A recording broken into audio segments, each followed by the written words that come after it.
नमस्कार दोस्तों, स्वागत है आपके अपने YouTube चैनल संस्कृत अड्डा पर। दोस्तों, आज की इस वीडियो में हम करेंगे प्रैक्टिस सेट में सेट नंबर 8 को। और अगर आपने हमारे इससे पहले वाले 7 जो पार्ट है ये नहीं देखे हैं तो आप ये तो ऊपर जो कोने में आई बटन पे क्लिक करके देख सकते हैं, या जो हमारे चैनल की प्लेलिस्ट है वहाँ पर जाकर देख सकते हैं। और ये जो जितने भी क्वेश्चन हैं सभी जो एग्ज़ाम की दृष्टि से महत्वपूर्ण रहेंगे, क्योंकि किसी न किसी एग्ज़ाम में ये आए हुए हैं। और अगर आपने अब तक हमारे चैनल को सब्सक्राइब नहीं किया तो सब्सक्राइब कर ले, साथ में जो बेल वाला आइकॉन है उसे जरूर दबाएं, जिससे जब आपको हमारे आने वाली जो वीडियो है उसकी नोटिफिकेशन मिलती रहेगी। तो दोस्तों वीडियो शुरू करते हैं। हमारा फर्स्ट क्वेश्चन है, वेदांत सारे ज्ञान से कति विधा शक्ति ही। वेदांत सदानंद का रहेगा तो इनके अनुसार अज्ञान की कितनी शक्तियाँ मानी गई है। वेरी वेरी इंपॉर्टेंट क्वेश्चन है। ये भी जो क्वेश्चन है हमें लगभग प्रत्येक एग्जाम में देखने को मिला है। तो वेदांत सार में अज्ञान की कितनी शक्ति हैं? राइट आंसर ऑप्शन ए रहेगा। वेदांत सार में अज्ञान की 2 शक्तियाँ मानी गई हैं। तो ये 2 शक्तियाँ कौन कौन सी है ये भी जाए कई बार एग्जाम में पूछ लिया जाता है। तो आवरण और विक्षेप नाम की 2 शक्तियाँ जो है वेदांत सार में ये अज्ञान की मानी गई है। अब आवरण का अर्थ क्या होता है?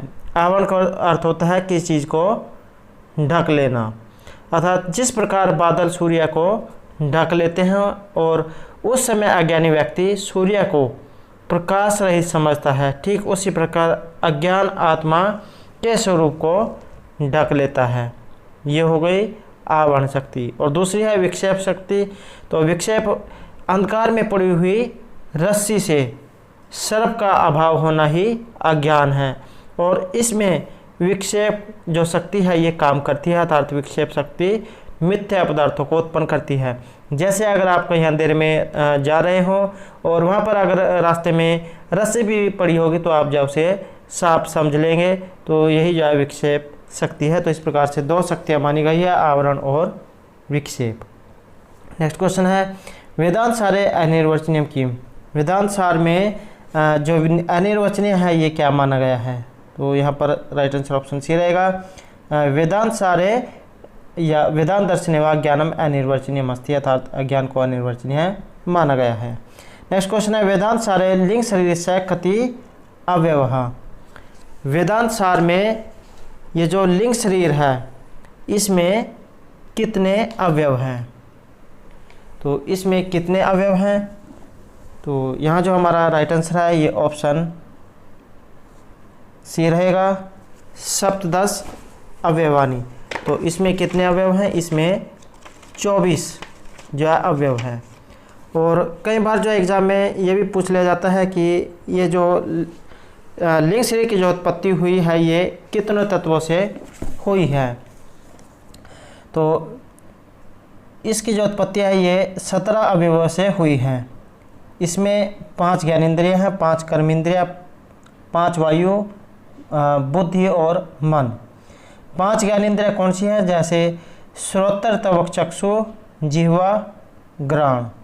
5 कर्मेंद्रिय हैं, वाक्, पाणिपाद, पायु और उपस्थ। ऐसे ही 5 वायु है, प्राण, अपान, व्यान, उदान, समान, मन और बुद्धि। तो इस प्रकार से जो है ये 17 तत्व हो जाते हैं जिनसे जो है ये सूक्ष्म शरीर की जो उत्पत्ति मानी गई है। नेक्स्ट क्वेश्चन आएगा हमारा, कर्मणा यम अभिप्रति इत्यत्र किम कारकम। तो यहाँ पर ये सूत्र है इसके योग में जो कौन सी विभक्ति होती है? तो यहाँ जो आंसर है ये ऑप्शन सी रहेगा, कर्मणा यम अभिप्रति संप्रदानम, अर्थात दान के कर्म के द्वारा कर्ता जिसे चाहता है, जिसको देता है या जिसको उद्देश्य बनाता है उसकी संप्रदान संज्ञा होती है।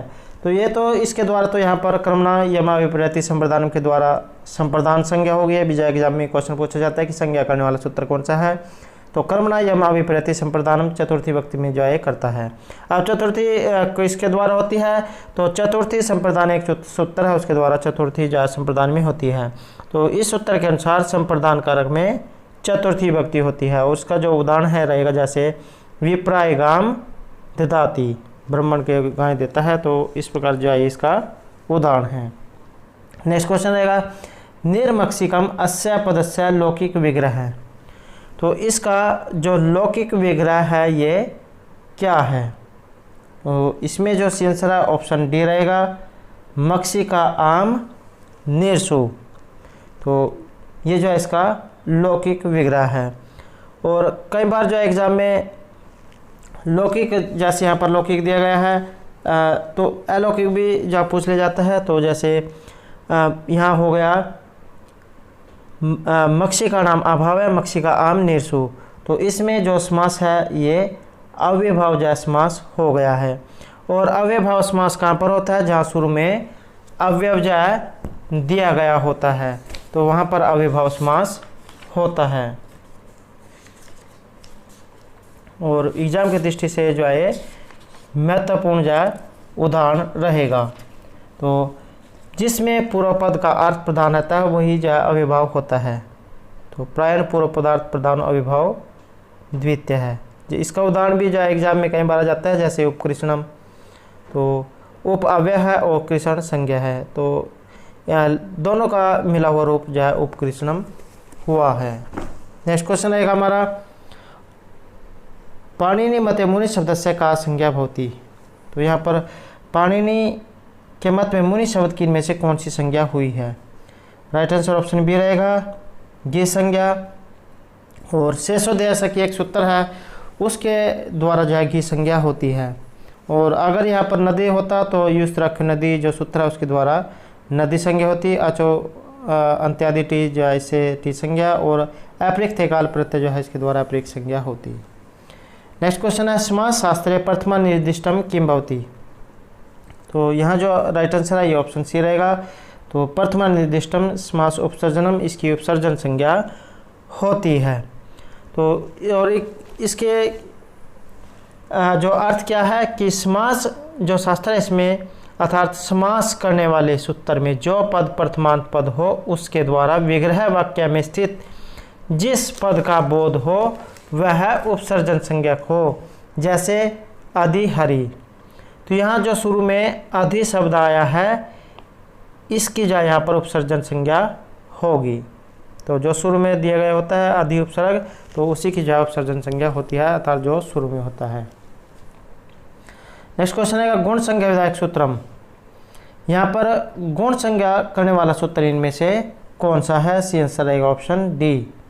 तो अध्ययन गुण सूत्र जो है इसके द्वारा गुण संज्ञा होगी। तो एंग, ए और ओ इनकी गुण संज्ञा ये करता है। वृद्धि रचि से वृद्धि, आकाशवाणी से दीर्घ, आदि गुण से भी गुण ही होता है। नेक्स्ट क्वेश्चन है हमारा, ग्रामम गच्छन् तीर्णम से पृष्टि। तो इत्यत्र द्वितीय विधायक सूत्रम। यहाँ पर द्वितीय विभक्ति करने वाला सूत्र कौन सा है?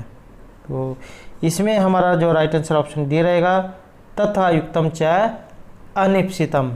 इसके द्वारा जो है यहाँ पर जो द्वितीय विभक्ति जो है ये होती है कि कुछ पदार्थ ऐसे भी होते हैं जो कि कर्ता के द्वारा अनिप्सित होते हुए भी इप्सित की तरह क्रिया से संबंध रहते हैं, उनकी कर्म संज्ञा होती है। जैसे ओदनम भुंजानो भुंकते, ओदनम भुंजानो विषम भुंकते। तो यहाँ पर जाए तथा युक्तम च अनिप्सितम। तो इसका उदाहरण महत्वपूर्ण उदाहरण है ग्रामम गच्छन् तीर्णम से पृष्टि या ओदनम भुंजानो विषम भुंकते। और ये जो उदाहरण है वेरी इंपॉर्टेंट है, बहुत से एग्जामों में जो है क्वेश्चन ये जो उदाहरण जो है और ये सूत्र जो है पूछा जाता है। नेक्स्ट क्वेश्चन है, द्वि यमनम इत्यत्र का समास है। यहाँ पर जो ये द्वि यमनम दिया गया है इसमें समास कौन सा है? तो इसमें जो हमारा यहाँ पर राइट आंसर है ये ऑप्शन सी रहेगा, अविभाव समास। एक नदी भी सूत्र है, इसके द्वारा जो है इसमें अविभाव समास जो होता है। द्वियमनम इत्यस्मिन् पदे अविभाव समास है। और द्विगु से जो है इसकी पहचान, इसमें संख्यावाची होगा। द्वंद्व पूर्व और उत्तर दोनों पद प्रधान होते हैं, इसमें तत्पुरुष में उत्तर पद जो है प्रधान होते हैं। और दोस्तों अगर आपने ये जो समास से संबंधित हमारी पहले वाली वीडियो नहीं देखी है तो आप या तो ऊपर कोने में आई बटन पर क्लिक करके देख सकते हैं, या जो हमारे चैनल की जो प्लेलिस्ट है वहाँ पर जाकर देख सकते हैं। इसके जितने भी महत्वपूर्ण उदाहरण हैं सभी जो हमारे द्वारा वहाँ पर कराए गए हैं, तो आप वहाँ जाकर देख सकते हैं। नेक्स्ट क्वेश्चन है हमारा, यहाँ पर तालिका 1 को 2 के साथ जो है मिलान करना है। तो इसमें अगर हम यहाँ पर देखें, राइट आंसर रहेगा हमारा ऑप्शन सी, 2, 1, 4 और 3। तो यहाँ पर अगर देखें 2, 1, 4 और 3, तो हला अनंतरा है, संयोग है, विशेष संज्ञा विनिर्मुक्त है, इसमें यहाँ पर केवल समास, प्राय अन्य पदार्थ किसमें प्रदान होता है, बहुब्रीहि समास में, और जटाओं से लक्षण प्रतीत होता है, तो इस तरह से इसमें इत्थम्भूत लक्षण।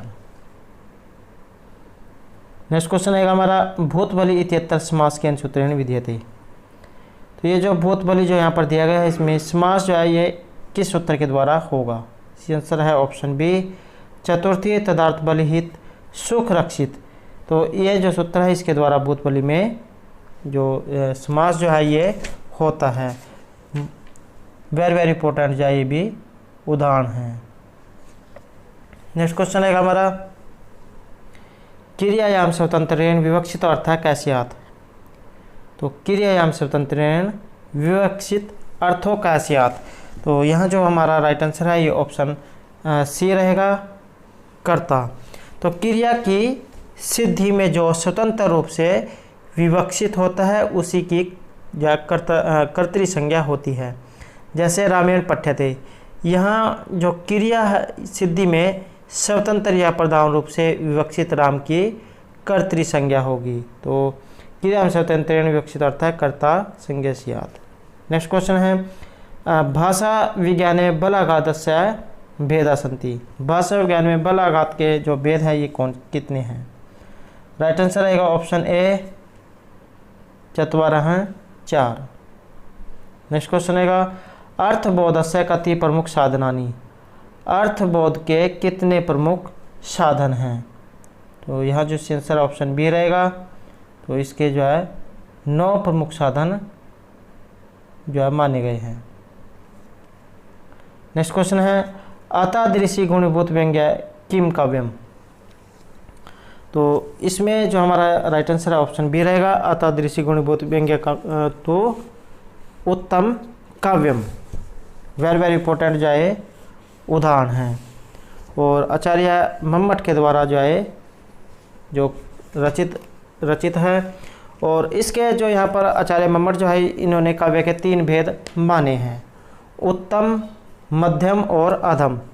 उत्तम जो होता है इसे ध्वनि काव्य कहा जाता है, और जो मध्यम होता है इसे गुणीभूत व्यंग्य काव्य, और जो अधम जो होता है इसे अधम या निमन, इसे चित्तर काव्य कहा जाता है।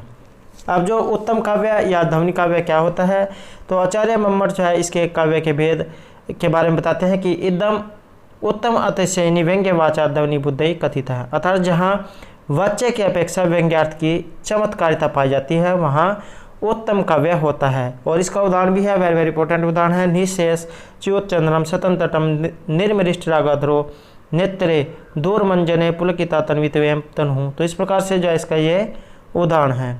अब दूसरा है इसमें मध्यम काव्य में या गुणीभूत व्यंग्य काव्य।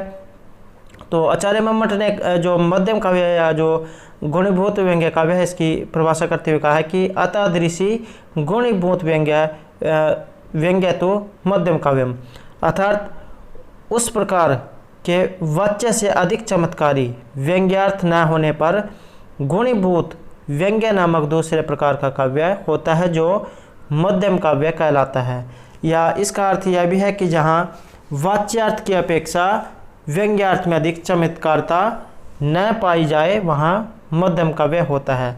अगर आपको पहले वाली जो परिभाषा ये समझ में नहीं आती है तो इसे आप जो आसानी से याद रख सकते हैं कि जहाँ वाच्यार्थ की अपेक्षा व्यंग्यार्थ में अधिक चमत्कारिता न पा जाए वहाँ पर मध्यम काव्य होता है। इसका उदाहरण है जैसे ग्रामम तरुणम तरुणया नव मंजूल मंजरी सनाथ करम। और तीसरा जो है चित्र काव्य या आदम काव्य, कहीं पर निमन काव्य भी लिखा हुआ होगा। तो इसमें कि सब चित्रम वाच्य चित्रम व्यंग्यम तव वरम स्मृतम, अर्थात व्यंग्यार्थ से रहित शब्द चित्र तथा अर्थ चित्र से आधम काव्य 2 प्रकार का होता है। तो ये जो है इसके जो 3 जो भेद है ये बताए गए हैं आचार्य मम्मट के द्वारा, उत्तम, मध्यम और अधम।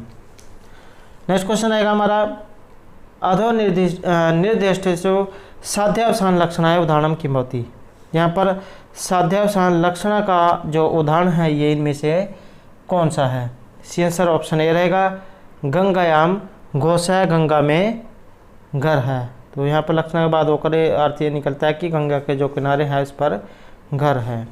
नेक्स्ट क्वेश्चन हमारा वह अयोग्य नायिका है की दृश्य है, इसमें नायक किस प्रकार का होता है? तो यहाँ जो सी आंसर ऑप्शन सी रहेगा, देरोदत्त जो इसमें नायक होता है।